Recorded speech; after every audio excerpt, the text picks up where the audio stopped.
dreams always held value in the collective imagination of every culture. That's Anacostia, right from Sonhos. Really got me thinking. I mean, it's true, isn't it? Dreams, they're like these weird little movies our brains make. Always been kind of mysterious. So in this deep dive, we're going all in on dreams. And guess what? We've got two whole books to help us out. We've got Anacosta's book, Sonhos, which is all about the psychology of dreams, Freud, Lacan, all that good stuff.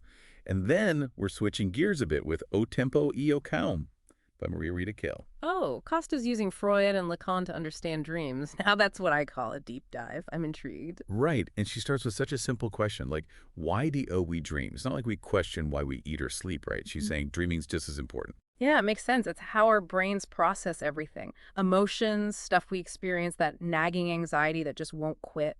All the stuff we ignore while we're awake. It's like our brains need that time to process, even if it does get a little crazy in there. Sure. But you know what's really interesting? Costa talks about this thing called psychic reality. Oh, yes.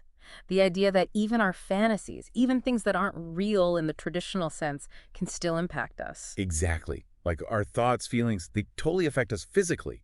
Our bodies, how we act, even our relationships. It's powerful stuff. It really is. Think about it. Just a thought like an embarrassing memory or maybe worrying about something in the future. It can set your heart racing, sweaty palms, the whole 9 yards, and all that from something happening only in your mind. That's psychic reality in action. Wow, yeah, that's a great way to explain it. So our dreams, even the super weird ones, they're part of this psychic reality too. Absolutely. Dreams are like this free space where our unconscious minds can work through all that stuff, the emotions, the worries, and they don't have to play by the rules of logic or reason. It's like our brains are speaking a whole different language when we're asleep. Okay, so if our dreams are speaking a different language, how do we even begin to understand it? We can't exactly whip out a dream dictionary, right? Well, not exactly. Costa compares dreams to texts, like they're meant to be interpreted. She talks about Freud's work, specifically this idea of displacement and condensation in dreams. Basically, dreams don't tell us straightforward stories. They use symbols and metaphors to represent our deepest fears and desires. Hold on, so instead of dreaming I'm late for work, which happens, by the way, my dream might show me running through like a field of melting clocks. Exactly. And the more we understand the language of these symbols, the more we can understand what our unconscious is trying to tell us. That's where Lacan comes in. He thought the unconscious itself is structured like a language. And dreams are how we try to make sense of things, our experiences, our emotions, using this symbolic language. So we're all secretly bilingual. We just don't know it. Okay, but how does this work practically? How do we actually decipher those dream symbols? Let's stick with that dream about being late for work. Instead of taking it literally, that you're afraid of being late, Lacan would say, look at the emotions underneath. What does being late really mean to you? Is it a fear of failing? Feeling out of control? So it's less about finding a dream dictionary and more about understanding what those symbols mean to me personally. You got it. It's about figuring out what resonates with you, what feels significant based on your life. And get this, Costa says that even our worst nightmares, especially those anxiety dreams that jolt you awake, can actually help us grow. Wait, seriously? I'm supposed to be thankful for those heart-stopping anxiety dreams. Hear me out. Costa focuses on dreams about being separated from someone, like you get lost, abandoned, left behind, that kind of thing. She says these dreams connect to our human need for independence, for breaking free from relationships where we rely too much on someone else, even if it's scary. Okay, so it's not just about fearing being alone, it's about wanting to stand on my own 2 feet. Exactly. The dream might be pointing out a kind of tension inside you, this desire to become your own person. Costa argues that getting this, understanding this desire, can actually make your real-life relationships healthier. Wow.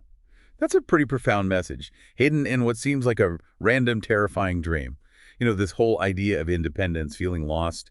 It reminds me of something from our other expert, Rita Kehl. You mean her take on how modern society affects our mental well-being? That's where we're headed next. It's wild, right? Yeah. How Costa connects anxiety dreams, those feelings of being lost or abandoned, to this desire for independence. Makes you wonder about, well, the world we live in now, all the pressure, the expectations. Does that make those feelings even stronger? That's exactly what Rita Kehl dives into in her book, O Tempo e O Calm. She's convinced that how we relate to time these days, this constant go, go, go mentality, it leaves us feeling disconnected. empty. Like we're all stuck on this treadmill that never stops, Mm. always chasing something, right? The next goal, the next notification, anything for a little dopamine hit. Precisely. And Kehl says this constant pressure can really drain us. Spiritually, even, we end up feeling empty, like our lives have no meaning. She calls this depression as a social symptom. Like it's not just something individuals go through, it reflects something wrong with society as a whole. So it's not just in our heads. It's like we're all carrying the weight of what society expects from us, always on, always achieving. No wonder everyone's burned out. Right. And here's where it gets interesting. Kehl uses this phrase, melancholic pace. It's this way of being that's the opposite of our obsession with speed and productivity. It's like when you're on vacation, finally relaxed and in the moment, but then this little voice pops up. Shouldn't you be doing more, achieving something? That's the tension Keel's talking about. Our need for that natural, melancholic pace clashes with this modern need for speed. And get this, she compares this experience to something Baudelaire went through. Baudelaire, the poet, from like the 1800s. What does he have to do with any of this? Well, Keel says Baudelaire felt really out of sync with the world, kind of like a lot of us do now. He saw the rise of industry, everyone chasing progress, and it alienated him. So Baudelaire was like the original hipster, struggling to keep up with a changing world. In a way, yeah. And Keel thinks his experience, even though it was a different time, speaks to something timeless. This struggle to find meaning when everything feels chaotic and overwhelming. Sound familiar? Totally. Brings us back to this melancholic pace. It's like our souls are craving a different rhythm, slower, more intentional. And when we can't find that rhythm, when we're drowning in demands and stimulation, it messes with us. Keel says we end up feeling stuck, slowed down inside, but the world just keeps spinning faster. Whoa. Trapped between a rock and a hard place. Our minds and bodies are trying to catch up, but it's never enough. Exactly. And Keel's point is that this dissonance, this feeling of being out of sync, it's at the heart of why so many of us struggle with depression. It's pretty amazing how Keel ties all this together. Baudelaire, depression, our relationship with time. It all clicks. It's like she's holding up a mirror to how we live and saying, see, you're not the only one who feels this way. And that in itself is powerful, but she doesn't stop there. Keel actually offers some solutions, things we can try to reclaim our time, our attention, and ultimately feel better. That's what we're going to look at next. So we've been digging deep into the secret language of dreams with Costa and exploring all those anxieties of modern life with Keel. But now, for the big question, what do we do with all this? How do we actually use it? That's the best part. These books don't just throw a bunch of theories at you and call it a day. They actually give you ways to apply this stuff to your own life. Yeah, because it's easy to talk about embracing the melancholic pace when you're curled up with a good book.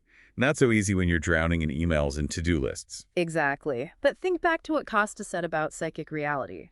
It's not about ditching your responsibilities and running off to a deserted island. It's about finding mental space. Even in the middle of all the chaos, you can create a little sanctuary in your own mind. So like finding those moments of quiet throughout the day. Maybe it's 10 minutes of meditation before the craziness starts, or a walk without your phone. Might sound radical, but Kehl would say it's about taking back your attention. She'd say that's the most valuable thing we have. She actually has another interesting idea, something she got from Baudelaire.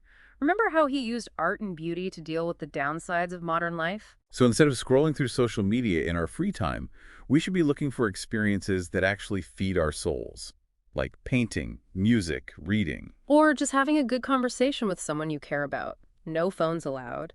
It's about reconnecting with things that help us tap into that melancholic pace, the slower, more intentional rhythm that Kehl thinks is so important for us.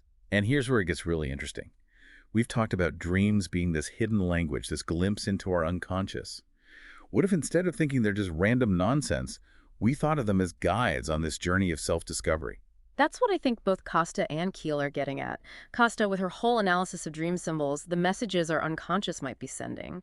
And Kehl by showing how our environment affects our inner world. So don't just hit the snooze button and jump into your day. Take a few minutes each morning to think about your dreams. Exactly. You don't have to remember every detail. Even just writing down a few images, emotions, or the overall feeling can be really revealing.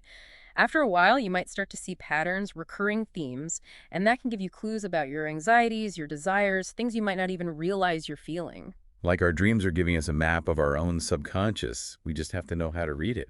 Maybe, just maybe, if we learn to understand the language of our dreams, if we understand how the world around us shapes who we are inside, maybe then we can find a way to live more authentically, more intentionally, and ultimately, yeah, more joyfully. So next time you wake up from a dream, don't just brush it off. Think of it as a message, a little piece of you. Write it down, think about it, and see what it might be trying to tell you. You never know what you might discover.